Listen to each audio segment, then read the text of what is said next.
जवानों की भर्ती के लिए हमारी सरकार ने एक बहुत अच्छी स्कीम शुरू करी है जिसको कि अग्निपथ योजना बोला जाता है। और इसमें जो लोग भर्ती होंगे, जो बच्चे भर्ती होंगे, उनको अग्निवीर कहा जाएगा। क्लास 10 पास करने के बाद या फिर टेक्निकल आर्म्स एंड सर्विसेज के लिए क्लास 12 पास करने के बाद अग्निपथ योजना में एनरोलमेंट हो सकती है। इसके बारे में मैं आपको जल्दी से बिल्कुल ब्रीफ में बताता हूँ। मान लीजिए मैं अग्निपथ के थ्रू अग्निवीर बन जाता हूँ।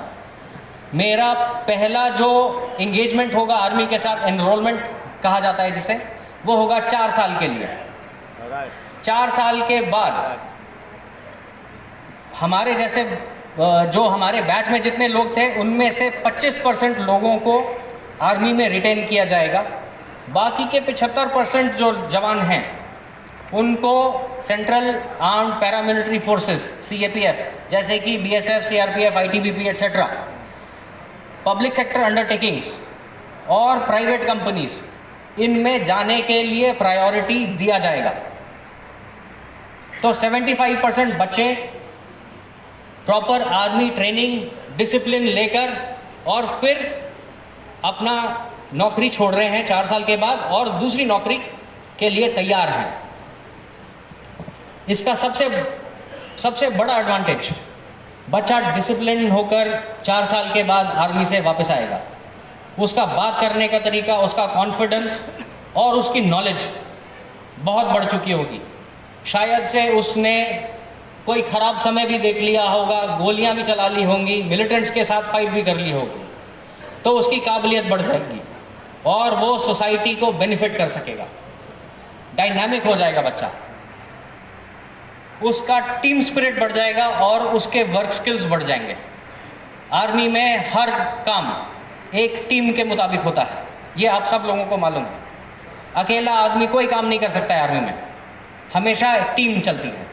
तो वो टीम स्पिरिट जो कि सोसाइटी के लिए भी, प्राइवेट कंपनीज़ के लिए भी, गवर्नमेंट कंपनीज़ के लिए भी, सब जगहों के लिए टीम स्पिरिट ज़रूरी है, वो इंसान में आ जाएगा। और आखिरी पॉइंट, उसका स्किल। जब आर्मी में जाएगा, हम लोग हर किसी को हर एक काम के लिए नहीं लगाते हैं।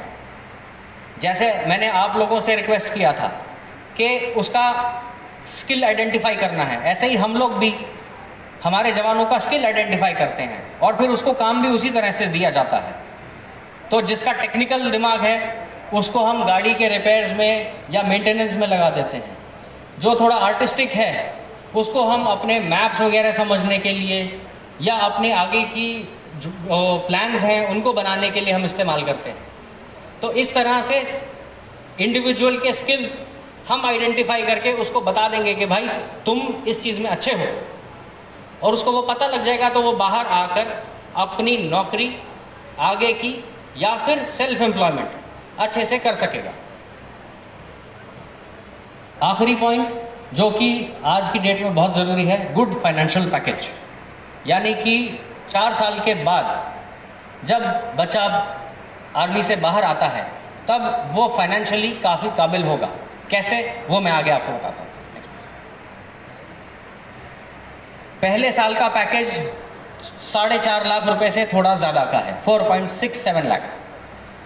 जब तक वो 4 साल की नौकरी कर लेगा तब तक सैलरी में इंक्रीमेंट और DA बढ़ने के बाद उसका चौथे साल का पैकेज तकरीबन 7 लाख रुपए का हो जाएगा।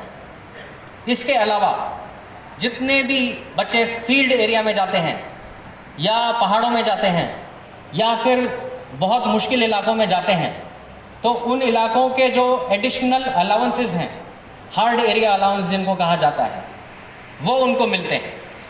वो एडिशनल है ये 4.5 लाख और 7 लाख रुपए से। आखिरी पॉइंट, 30% एमोल्यूमेंट जो CPF वाला जो स्कीम है, कॉन्ट्रीब्यूटरी प्रोविडेंट फंड, जिसमें कि मैंने अगर 30% कंट्रीब्यूट किया है अपने प्रोविडेंट फंड की तरफ, तो सरकार भी 30% उसमें ऐड करेगी। ये दोनों कंट्रीब्यूशन मिलाकर प्रोविडेंट फंड में ही तकरीबन 11 लाख रुपए जमा हो जाते हैं। आपने सुना भी होगा, एडवर्टीजमेंट्स में भी देखा होगा, डिस्कशन में भी देखा होगा कि जवान जब 4 साल नौकरी करने के बाद बाहर आएगा तो उसके पास तकरीबन 12 लाख रुपए होंगे। उन 12 लाख रुपयों से वो अपना सेटअप कर सकता है, आगे की ट्रेनिंग कर सकता है और बहुत काम कर सकता है। तो ये 12 लाख एट ए टाइम जब जवान फौज से छोड़कर बाहर आता है उस टाइम उसके पास अवेलेबल होगा, तो वो पैसे होने का कॉन्फिडेंस अपना अलग होगा। Next please. नेक्स्ट